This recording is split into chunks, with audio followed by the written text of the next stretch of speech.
Bonjour chers élèves et bienvenue à tous les élèves du bac 2. Je vous propose un devoir complet sur la mécanique qui comporte 3 exercices. Un exercice sur la cinématique, un exercice sur chute libre et en même temps chute parabolique et un exercice purement sur chute parabolique. On va jouer un petit peu au foot. Allons-y. Donc l'exercice cinématique, vous savez qu'en mécanique, vous avez en général deux études. Il y a ce qu'on appelle l'étude cinématique, c'est-à-dire on ne fait pas appel aux forces. Dans cette étude, on ne va pas parler de force ni de deuxième principe, juste à équation horaire, accélération, vitesse et ainsi de suite. D'accord? Dans l'étude dynamique, il faut introduire les forces. Donc on vous dit une automobile est en mouvement rectiligne horizontal. Pendant 25 premières secondes, la vitesse de l'automobile croît de 0 jusqu'à 20 mètres par seconde. Ensuite, il y a un mouvement uniforme jusqu'à l'arrêt, puis jusqu'à l'arrêt, un mouvement uniformément accéléré d'accélération de module 0,5 mètres seconde moins 2. Donc vous voyez que vous avez un mouvement accéléré, uniformément accéléré, rectiligne uniformément accéléré, un mouvement uniforme, ensuite il décélère jusqu'à l'arrêt. Qu'est-ce qu'on vous demande? À partir de ces données, et sachant que la distance totale parcourue de là à là, c'est 10 km, déterminer le temps pendant lequel le mobile est freiné, c'est-à-dire ce temps dans la troisième étape, la distance parcourue à vitesse constante, la distance parcourue ici, et la durée totale du mouvement. Donc, je vous conseille de télécharger la série. Le lien se trouve dans la description de la vidéo, ou bien de bloquer la vidéo, de travailler l'exercice avant de regarder la solution. Bon, je vais corriger exercice par exercice. Avant de donner l'exercice suivant, on va corriger d'abord celui-là. Bien, dans ce type d'exercice, le mieux c'est de faire un schéma. Toujours faire un schéma. Voilà le départ. Voilà le point A où la vitesse va atteindre 20 mètres par seconde. On va noter D1, la distance parcourue pendant la première étape. Qu'est-ce qu'on vous donne? On vous donne la durée de cette étape-là, qui est 25 secondes. Ensuite, vous avez un mouvement uniforme de vitesse constante. Ça veut dire la vitesse au point B va être la même qu'au point A. Donc, je connais la vitesse au point B, mais je connais ni le temps, ni la durée de ce trajet. Ensuite, on vous dit, il va décélérer jusqu'à l'arrêt. Donc, je connais la vitesse au point C, je connais l'accélération, mais je connais ni la durée, ni le temps de cette étape-là. Qu'est-ce qu'on vous demande? On vous demande d'abord la durée de freinage, c'est-à-dire la durée pendant le trajet BC. Eh bien, qu'est-ce que je connais sur le trajet BC? Je connais l'accélération, je connais la vitesse initiale, je connais la vitesse finale. Bien, donc si vous connaissez l'accélération, vitesse initiale, vitesse finale, on a d'abord un mouvement rectiligne uniformément varié. Plus exactement, c'est un mouvement de décélérer. L'accélération, elle est négative. On vous donne juste la valeur absolue. Quelle est la relation entre la vitesse, l'accélération et le temps? Vous savez très bien que l'accélération, c'est égal à delta de V sur delta de T. Je connais delta de V, c'est la vitesse finale moins la vitesse initiale. Donc, je peux déterminer delta de T. Donc, delta de T est égal à delta de V sur 1. Dans l'application numérique, faites très attention, delta de T, c'est vitesse finale moins la vitesse initiale, puisqu'on nous dit dans BC, c'est un mouvement uniforme. Donc, la vitesse au point A qui est 20 mètres par seconde, c'est la même qu'au point B. Donc, la vitesse au point C, c'est 0, moins 20, divisé par l'accélération. Bien sûr, l'accélération, c'est moins 0,5. C'est un mouvement de décélérer. L'accélération, elle est négative. Donc, ça vous donne 20 divisé par 1,5. Ça fait 20 fois 2, ça fait 40 secondes. Voilà comment on détermine l'accélération. Vous voyez, on n'intervient pas les forces dans l'étude cinématique. Maintenant, question 2, on vous demande de déterminer la distance du trajet 2, c'est-à-dire entre A et B. Qu'est-ce que je connais entre A et B? Je connais la vitesse. C'est une constante. Mais je ne connais ni le temps ni la distance. Et si vous lisez l'exercice en entier, c'est dans le troisième exercice, on vous dit de déterminer la durée totale. Donc, il ne faut pas penser à chercher T2 pour le moment. Donc, qu'est-ce qu'il me reste à chercher? C'est la distance D2. Comment je trouvais D2? Je connais la distance totale. Donc, si par hasard je connais D3 ou bien D1, je peux déterminer bien sûr la durée D1. Donc, c'est ce qu'on va essayer de faire. Bien, dans le trajet 1, qu'est-ce que je connais? Je connais la vitesse au point B, je connais la vitesse initiale, je connais l'accélération. Donc, je peux déterminer l'équation horaire de ce trajet parce que je connais sa durée. Donc, si je connais l'équation horaire, connaissant le temps, je peux déterminer la distance. Eh bien, l'équation horaire pendant le trajet OA, c'est un mouvement rectiligne uniformément accéléré. Donc, c'est l'équation horaire. Vous savez que l'équation horaire, c'est x, c'est 1 demi a t au carré, plus v0 fois t, puisqu'on a dit le mobile est démarré avec une vitesse initiale 0, plus x0, on a pris ici l'origine, donc c'est x égale à 1 demi a t carré. Je connais l'accélération, je connais la durée, c'est ce qu'on vient c'est donné dans l'énoncé, 25 secondes. Donc, je peux déterminer la distance OA, qu'on note D1.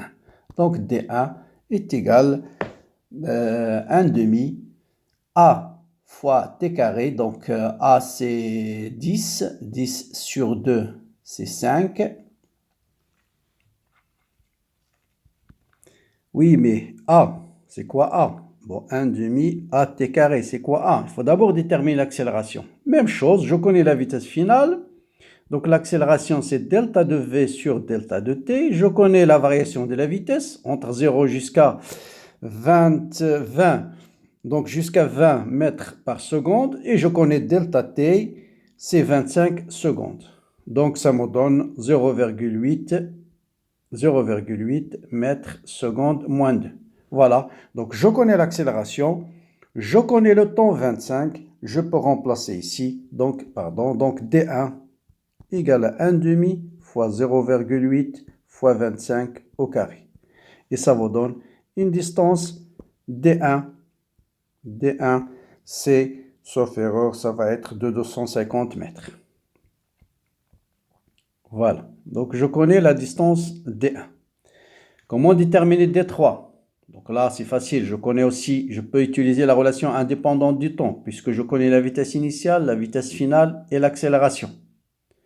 Donc d'ailleurs, je peux l'utiliser aussi dans ce cas-là, d'accord? Donc je peux utiliser aussi pour déterminer D1. Donc on va varier, je vais utiliser l'autre méthode. Donc on va faire la relation indépendante du temps. Donc vous savez que VC au carré moins VB au carré est égal à 2A2 fois D3. Donc on va l'appeler ici l'accélération A2. Voilà. Donc VC c'est 0. Donc je peux déterminer D3 tout de suite. C'est moins VB au carré sur 2 fois l'accélération dans le milieu 2. Et ceci va vous donner combien? Donc une application numérique. Ça va vous donner une distance D3 qui est de l'ordre de D3 de 400 mètres. Bon, je connais VB, c'est 25. Je connais A2, c'est donné dans l'énoncé. Vous remplacez, vous allez trouver 400 mètres. Très bien. Bon, j'ai déterminé D1, j'ai déterminé D3. Je connais la distance totale, donc je peux déterminer D2. Donc, vous voyez, des fois, on ne vous pose pas la question directe, mais dans ce type d'exercice, il faut toujours écrire les données. Qu'est-ce que j'ai comme données? Quels sont les inconnus? Et à faire à mesure, chercher les inconnus possibles. Bien, pour calculer, D2, je l'ai fait ici, donc voilà, déjà préparé à l'avance. Donc, VC au carré moins VB au carré, comme je dis, donc voilà, D3, ça vous donne 400 mètres. Eh bien, je connais la distance totale, c'est 10 000, et la distance totale, c'est D2 plus D1 plus D3. Donc, D2, c'est la distance totale moins D1 plus D3. Donc, ça veut 10 000 moins 400 plus 250, ça fait 9 350 mètres. Maintenant, pour déterminer la distance pendant laquelle le mouvement était rectiligne et uniforme, j'utilise, puisque rectiligne et uniforme, la vitesse et la distance sur le temps. Je viens de déterminer la distance, donc le temps, c'est, je connais la vitesse, c'est donné dans l'énoncé. Donc le temps, c'est la distance sur la vitesse. Donc vous faites 9350 divisé par 25, ça vous donne 467,5 secondes. Voilà. Et puis, dernière question, on vous dit la durée totale. Bien sûr, la durée totale, c'était T1 plus T2 plus T3. T2, on l'a déterminé. T1, c'était la première question. T3, c'est la première question. T1, c'est donné dans l'énoncé. Eh bien, le temps total, c'est 523,5 secondes. Donc, voilà pour ce premier exercice intéressant. On va passer à un deuxième exercice qu'on va lire d'abord. Pour l'exercice, c'est un enfant lâche une balle de tennis. Hein, il va lâcher une balle à partir de là. La balle va tomber sur une vitre. Voilà la vitre. Il fait un angle ici alpha avec l'horizontale. Ensuite, là, il va bonder. D'accord? Il va rebondir. Et la balle va rebondir. Il va faire un mouvement parabolique. Bien. Donc, on vous dit qu'il va rebondir symétriquement par rapport à la normale n, à la verrière en ce point. Voilà la normale ici. Ah, voilà la normale, c'est-à-dire le vecteur qui est perpendiculaire à cette verrie, voilà, à ce plan-là. Vous voyez un angle droit ici. Donc, il va rebondir symétrique, ça veut dire cet angle est égal à celui-là, symétriquement. Bon, je vais répondre à la première question parce que c'est n'a pas d'influence sur la suite. Donc, rebondir symétriquement, ça veut dire l'angle zawiya tusawi hadi, angle alpha est égal à l'angle alpha. Vous avez ce vecteur est perpendiculaire à celui-là est perpendiculaire à celui-là. Donc, si je tourne celui-là de alpha, celui-là va tourner de même angle alpha. Donc, vous avez ici l'angle alpha qui est le même que celui-là. Donc, on vous dit comme première question, la relation entre θ et alpha. Vous voyez bien que θ plus alpha égale à pi sur 2. Voilà la relation. Donc, je réponds tout de suite à cette question, mais on va nous faire l'exercice en vous disant tout simplement la balle va rebondir en faisant un angle θ avec l'horizontale. Voilà, pour être simple. Il atteint le sol en un point B. Voilà, il va rebondir, hop, il va atteindre le sol au point B. Voilà, on vous donne la distance h, on vous donne la longueur L. Et voilà, les questions, c'est donner la relation, bon je l'ai déjà donné, donner l'expression littérale de la norme de la vitesse de la balle à son arrivée, au point A, ça c'est le chute libre. Ensuite, donner dans le repère EXY les équations horaires de l'accélération, de la vitesse et du vecteur position, là ça chute parabolique. On déduire l'équation horaire de la trajectoire de la balle. B est un point de la trajectoire de la balle. Quelle équation du second ordre en tangente degré en tangente θ obtient-on?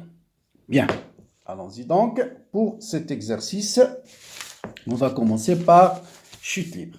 Donc là aussi, chute libre, on a deux façons de répondre à la question. Je vous donne les deux méthodes. Je peux faire l'étude cinématique, c'est-à-dire en utilisant l'équation horaire. Je lâche un objet avec une vitesse initiale V0. On sait que l'accélération A est égale à G, d'après la deuxième loi de Newton. Si je projette l'accélération sur l'axe au Z, donc c'est comme on vous dit, l'accélération, on peut vous donner justement A égale à moins G. Après, donc si je connais A égale à moins G, la vitesse c'est moins G fois T plus V0, c'est 0. Et je peux déterminer Z, c'est moins 1 demi G fois T carré plus H. Parce que à t égale à 0, je prends ici l'origine. Hein, voilà mon origine. J'étudie dans ce repère-là. Je l'appelle grand X, Z. Le repère d'étude, c'est A grand X, Z. Ça veut dire à t égale à 0. À t égale à 0, Z, c'est égal à H. Voilà. Donc, quand est-ce que et bien sûr, pour déterminer la vitesse au point A, je dois déterminer le temps de chute. Quel est le temps qu'on va mettre à la balle entre le point de départ et ce point-là? Eh bien, pour déterminer le temps de chute, il suffit de prendre Z égale à combien? Z égale à 0, parce que j'ai pris mon origine ici. Donc, si je prends Z égale à 0, j'obtiens 1 demi G T carré est égal à H. Donc, T est égal à 2H sur G, racine carrée de 2 fois H sur G. Je remplace dans l'expression de la vitesse. Donc, la vitesse, ce sera moins G fois racine carrée de 2H sur G. J'introduis G à l'intérieur, c'est moins 2H fois G. Bon, négatif parce que la vitesse va être opposée à Z. Mais le module, c'est racine carrée de 2G fois H. Donc, ce qu'on nous demande, c'est le module. Donc, le module de la vitesse, c'est racine carrée de 2G fois H. Voilà l'étude cinématique. Bon, il y a une autre façon de répondre, c'est l'étude énergétique. C'est plus facile en général. C'est ce qu'on appelle le théorème de l'énergie cinétique. C'est-à-dire l'énergie cinétique finale, qui est 1 demi m v au point O au carré, v au point A, moins 1 demi m v0 au carré, c'est 0, est égal au travail du poids. Le travail du poids, c'est mgh. Donc, ce qui implique v de A, je simplifie par la masse, 2gh directement, racine carrée de 2g fois h. Vous voyez, je retrouve la même chose par deux méthodes. L'étude cinématique, en étudiant l'équation horaire de chute libre. Ah, donc là, c'est un cas de chute libre. C'est comme si on vous dit un objet, je le lâche sans vitesse initiale, calculer la durée de la chute. Donc, pour déterminer la durée de la chute, je détermine l'équation horaire et je pose z égale à 0. Au moment où il va arriver au sol, pour moi, c'est ça le sol, pour le chute libre. D'accord? Donc voilà, z égale à 0. Je détermine le temps de chute, je remplace dans la vitesse et je détermine la vitesse finale. Ou bien l'étude énergétique. Très bien. Maintenant, on va parler un peu de chute parabolique. Une fois qu'il arrive au point A, la balle va rebondir avec une vitesse v0, faisant un angle θ avec l'horizontale. Donc j'applique deuxième loi de Newton, la somme puisqu'on ne dit pas de frottement, pas de poussée d'Archimède, donc le poids est égal à m gamma, donc A égale à G. Après, il suffit de projeter cette relation correctement sur X et sur Y, et sur Z. Là, on l'a noté XZ, faites très attention en notation. Donc là, sur OX, bien sûr, A de X égale à 0, A de Z égale à moins G. Donc faites attention, hein? L'accélération, la projection, c'est algébrique, elle peut être positif, négatif. G, c'est opposé à Z, donc c'est pourquoi il y a le moins. Donc ça, bien sûr, c'est d de v de x sur d de t, ça c'est d de v de z sur d de t. J'intègre. Donc v de x est égal à une constante, si sa valeur à t égale à 0, c'est v0 cosinus θ. Là, v de z, c'est moins g fois t, plus la valeur à t égale à 0, c'est v0 sinus θ.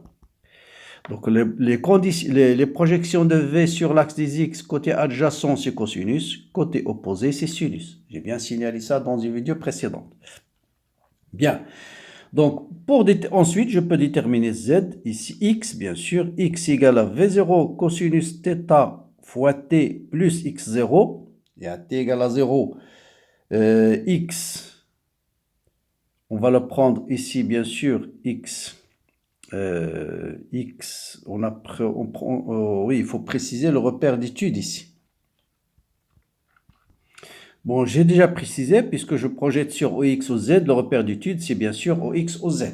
Bon, X égale 0, ce sont les coordonnées du point A est égal à 0. Quelles sont les coordonnées? Il y a 0 et H. Cette distance, c'est H. Et X, c'est 0. Donc, X0, c'est 0 ici, plus 0. Z, c'est moins G t carré sur 2, plus V0 sinus θ fois t, plus Z0 qui est H.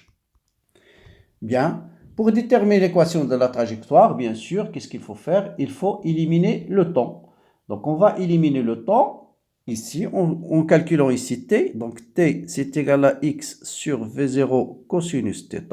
Donc, je remplace dans z. Donc, j'obtiens z égale à moins g sur 2 fois x carré sur V0 au carré cosinus carré θ, plus V0 sinus sur V0 cosinus, on simplifie par cosinus, donc tangente sinus sur cosinus, c'est tangente θ fois x, plus h.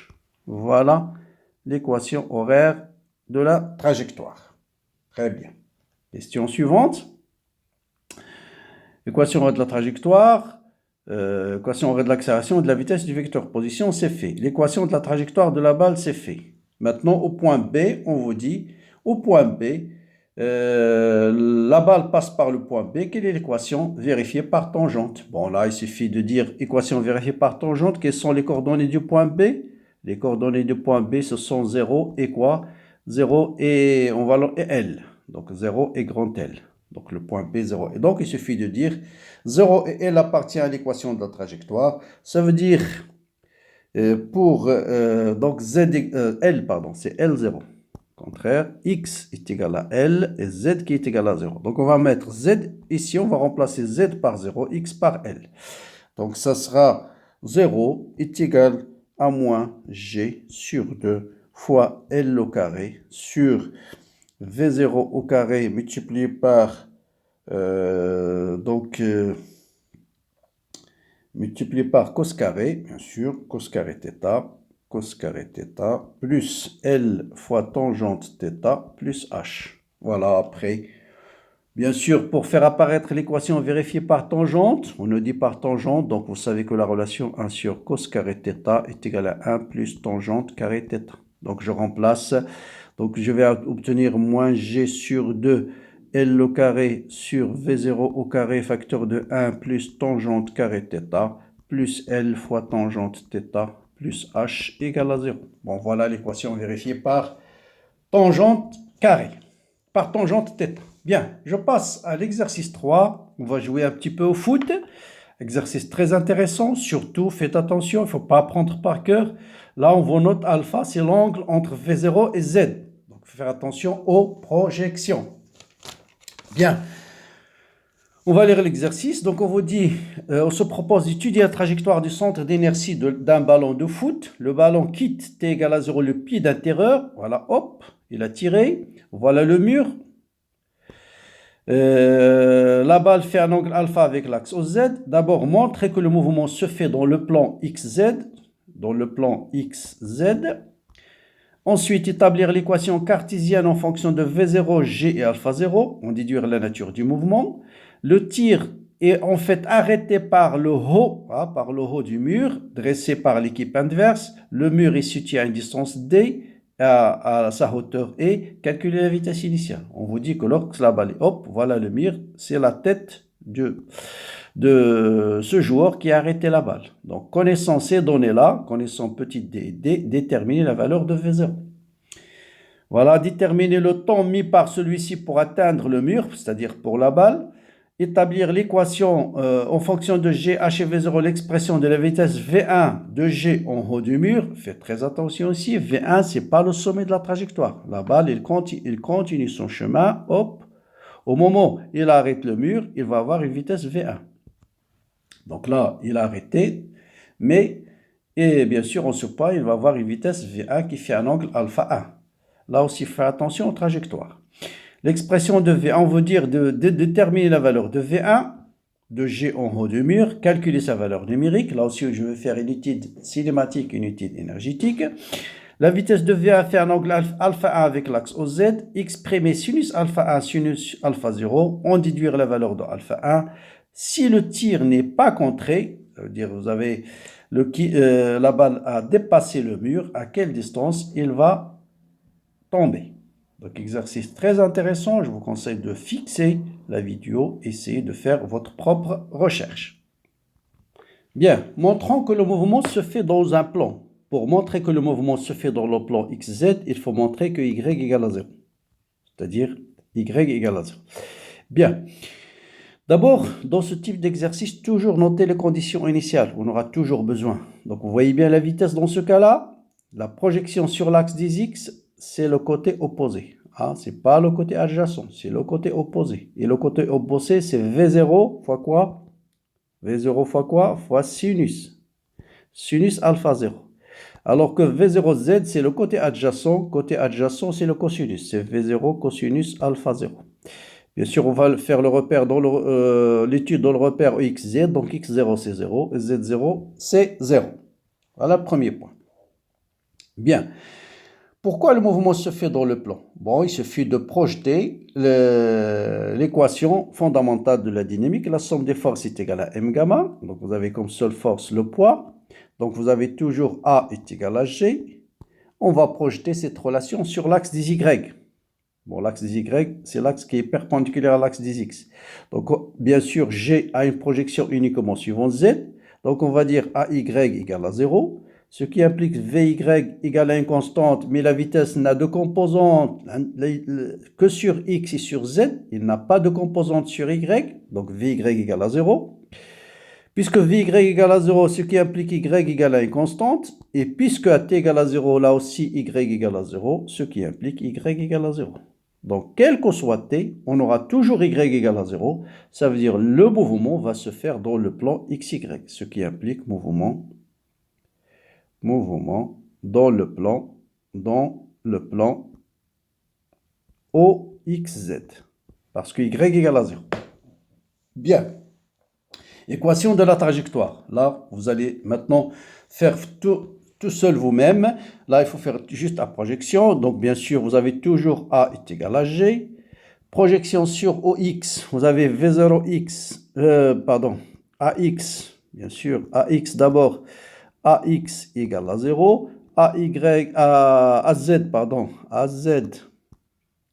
AZ égale à moins G, parce que l'axe Z est vers le haut.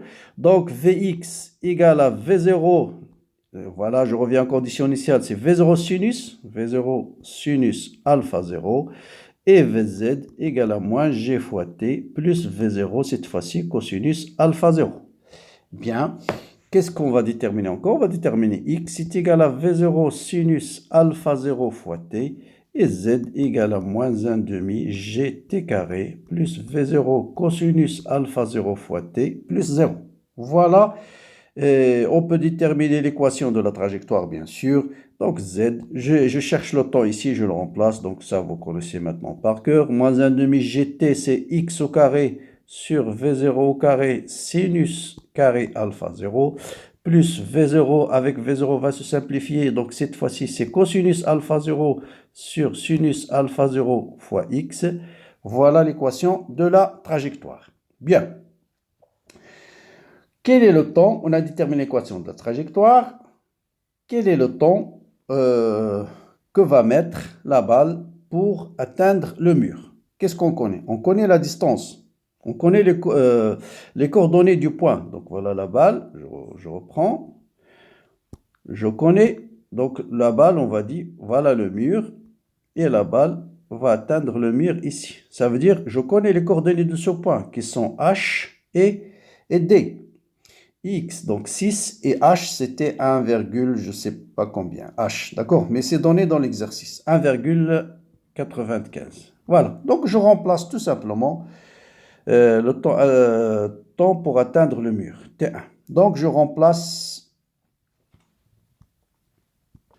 Bien sûr, avant de répondre le temps pour atteindre le mur, parce qu'on ne connaît pas V0, vous avez une question, c'est déterminer la valeur de V0.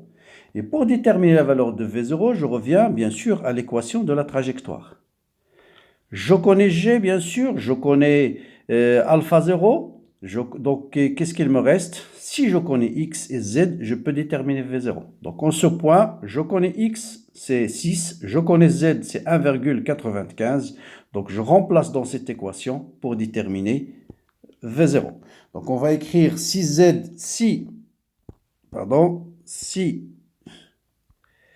X est égal à 6, Z est égal à 1,95. Et puis après, vous aurez une équation à résoudre qui est Z moins, donc Z moins cotangente moins cosinus alpha 0 sur sinus alpha 0 fois X est égal moins X au carré sur 2 V0 au carré sinus carré alpha 0.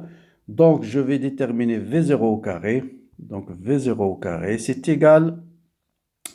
Donc, ça sera X au carré. Donc, G, moins G, moins 1 demi G ici.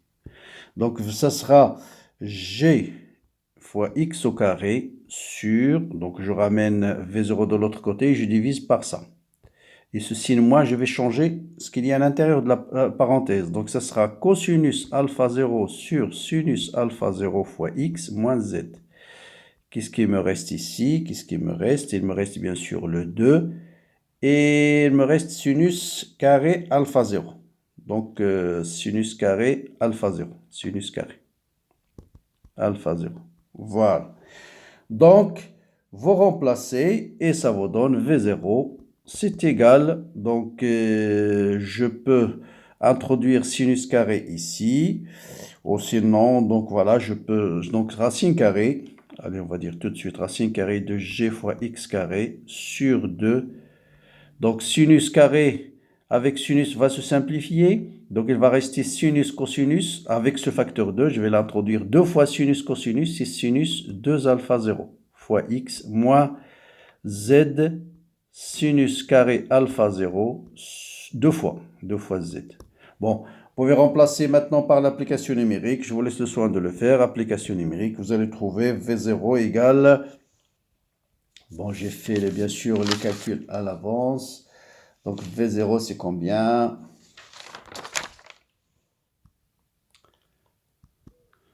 Voilà, bon, je vais les noter en détail ici. Donc vous allez trouver V0 égale racine carrée de g fois x au carré, voilà, comme clair, sur V0 x sinus 2 alpha 0, parce que 2 fois cosinus sinus sinus 2 alpha, moins 2 fois z sinus carré alpha 0. Voilà, vous avez tout pour faire l'application numérique et vous allez trouver V0 est égal à 12,58 et quelques. On va majorer avec 59 mètres par seconde. Voilà. Question suivante. Quelle est l'expression de V1? Bon, là aussi, la méthode la plus simple, c'est l'étude énergétique. Mais là, l'étude énergétique, il va vous donner juste le module. Donc, et c'est ce qu'on vous demande, juste le module de V1. Bon, on va écrire l'étude énergétique, théorème de l'énergie cinétique, énergie cinétique finale, moins énergie cinétique initiale est égal au travail du poids. Bien sûr, le poids ici, il est résistif, donc c'est moins mgh, hein, parce que la balle monte. Donc c'est un travail résistif, faites attention. Lorsque la balle descend, c'est un travail moteur. Voilà, donc je remplace tout simplement l'énergie cinétique par 1 demi mv1 au carré. Donc 1 demi mv1 au carré moins 1 demi mv0 au carré, n'est pas nul ici, faire attention, moins mg fois h. Donc je détermine que v1 c'est racine carrée de v0 au carré plus 2g fois h. Moins 2g fois h. C'est bien ça. Donc voilà, donc v0 est égal... V1 plutôt égale à moins 2G fois H. Et quand on vous dit d'application numérique, allez, on va faire l'application numérique. On connaît tout. Donc V1, vous allez trouver plus exactement 10,93 mètres par seconde. Bien. Je peux bien sûr faire une étude dynamique. Je vais déterminer les composantes de V1X et V1Z et puis je détermine le module. Puisque c'est un mouvement de chute parabolique, la vitesse suivant x est une constante, c'est V0 sinus alpha 0. Je connais V0, je viens de le déterminer. Je multiplie par sinus alpha 0, je trouve 10,9 secondes. Pour déterminer V de Z, je connais l'équation horaire de V de Z, c'est moins G de T plus V0 cosinus alpha. Je connais la durée où la balle va atteindre le mur, on vient de le déterminer, la durée, elle est déterminée quelque part ici, c'était la première question. La durée, elle est déterminée, valeur de V0.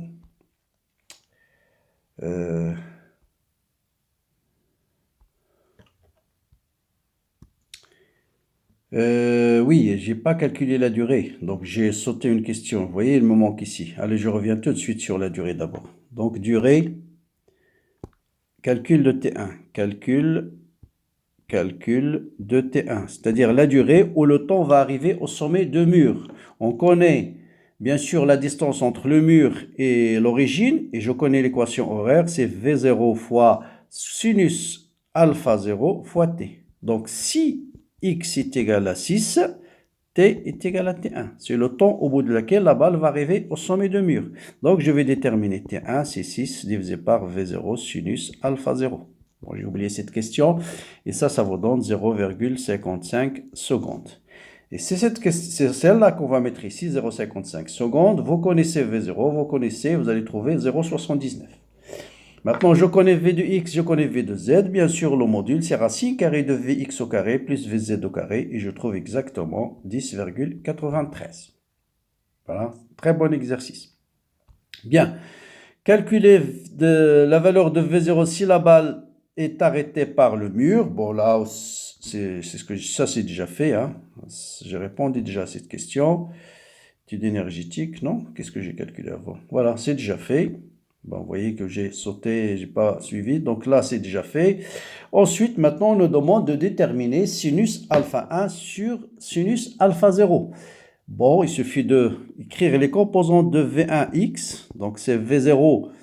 V1x, c'est V0 sinus alpha 0. Et V1y, c'est V0 cosinus alpha 0. Donc, vous connaissez l'expression de V1x, de V1. Donc, sinus alpha 0, pardon, c'est V1x et V0 sinus alpha 1, que je vais prendre sinus alpha 1, et V1y, non, qu'est-ce que je dis? Là, je suis fatigué.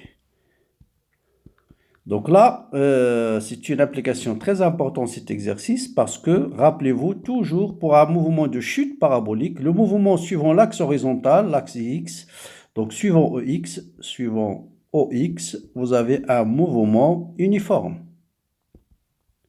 C'est-à-dire la vitesse suivant l'axe X, c'est une constante. Et la vitesse suivant X, c'est V0x, qui est égal à V0 sinus alpha 0. Donc V1x égale à V0x, donc ce qui implique V1 sinus alpha 1 est égal à V0 sinus alpha 0. Donc sinus alpha 1 sur sinus alpha 0, c'est bon, V0 sur V1. Eh bien, V1, on l'a déjà déterminé. V1, il est là. Vous voyez, V1, c'est racine carrée de V0 au carré moins 2G fois H. Donc, est égal à V0 sur racine carrée de V1 au carré, V0 au carré, moins 2G fois H. Voilà, j'ai exprimé ce rapport en fonction de G, V0 et H. Voilà, donc là, question importante, rappelez-vous toujours que la projection de la vitesse sur n'importe quel point de la trajectoire, c'est une constante. N'importe quel point, cette composante-là, c'est toujours V0 sinus alpha 0. Ça, ce qui est important. Bien, bon, là, la dernière question, elle est très simple, puisqu'on nous demande juste la portée, donc la portée de la trajectoire. Et bien sûr, pour la portée, il suffit de dire que le point B, quelles sont les coordonnées du point B? X égale à grand D, Z égale à 0. Donc, il suffit de prendre l'équation de la trajectoire, et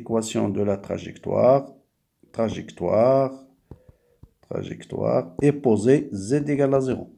Donc, si je pose Z égale à 0, je vais avoir moins G sur 2V0 au carré sinus carré alpha 0 fois, bien sûr, D au carré plus D fois cosinus alpha 0 sur sinus alpha 0 égale à 0. Bien sûr, je factorise par D et je trouve que D est égal à V0 au carré sinus 2 alpha 0 sur G. Voilà la portée. Vous faites l'application numérique et vous allez trouver une portée. Grand D est égal à 13,72 mètres. Voilà pour 3 exercices variés.